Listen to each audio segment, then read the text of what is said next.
லென்ஸ்கார்ட் ஐபிஓவை நிறைய பேர் ப்ரமோட் பண்ணி பார்த்துருப்பீங்க.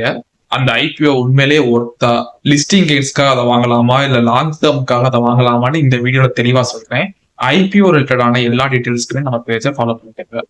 லென்ஸ்கார்ட் ஐபிஓ ஒரு லாஸ் மேக்கிங் கம்பெனி. என்னதான் இத்தனை வருஷம் லாஸ் பண்ணியிருந்தாலும் லாஸ்ட் இயர்ல நல்லாவே ப்ராஃபிட் பண்ணியிருக்கிறதா காமிச்சிருக்காங்க. பட் நம்ம செக் பண்ணும்போது என்ன தெரிஞ்சிச்சுன்னா, அந்த ப்ராஃபிட் எல்லாமே அதர் இன்கம்ஸ்னாலதான் வந்திருக்கே தவிர அவங்க சேல்ஸ்னால வரல. அதாவது அவங்களோட அசட்ஸ் எதையோ செல் பண்ணி அதுல வந்த ப்ராஃபிட்டோ இல்ல ஸ்டாக்ஸ், மியூச்சுவல் ஃபண்ட்ஸ் என்ன ஹோல்டிங் வச்சிருக்காங்களோ அதை செல் பண்ணி வந்த ப்ராஃபிட்டா தான் இருக்கு. சேல்ஸ் ப்ராஃபிட் இருந்தா மட்டும்தான் அந்த கம்பெனி ஒர்த்தா இருக்கும். ஸோ லாங் டேர்ம்க்கு கண்டிப்பா இந்த ஸ்டாக்ஸை நான் ரெஃபர் பண்ண மாட்டேன். சரி, லிஸ்டிங் கெயின்ஸ்க்காகவாது இந்த ஐபிஓ அப்ளை பண்ணலாமான்னு பார்த்தா ஒரு 10ல இருந்து 15% நம்ம ரிட்டர்ன் எக்ஸ்பெக்ட் பண்ணலாம். இந்த ரிட்டர்ன்ஸ்க்காகலாம் நம்மளோட கேபிட்டல் ரிஸ்க் எடுக்க வேணாம். ஸோ இந்த ஐபிஓவை நான் ஸ்ட்ராங்கா டினை பண்றேன். யாரும் இந்த ஐபிஓ வாங்க வேணாம்.